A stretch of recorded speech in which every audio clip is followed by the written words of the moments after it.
Nandito kami ngayon sa Walmart para bumili ng Christmas tree. Tingnan yung mall. So, after nga na nakapahinga sa mahabang biyahe, ay pumunta na nga kami sa Walmart para bumili ng Christmas tree at Christmas light.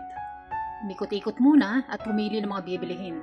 Wala masyadong display dito ng mga pang-Christmas pero ganun pa man, nakapili rin kami ng mga kailangan namin para sa Christmas display naman sa bahay. Mamaya, pagdating sa bahay ay sisimula ko na magkabit ng mga pang-Christmas decor. Habang nag-iikot nga ay bumili na rin ng mga snacks dahil mahilig akong kumain ng mga nuts at crackers habang nanonood ng TV.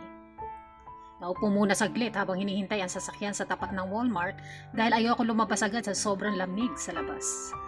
Ayun nga, nung makita ko na ang car, lumabas na ako. Nanibago talaga ang katawan ko sa sobrang lamig. Okay, bye for the meantime and see you for another story.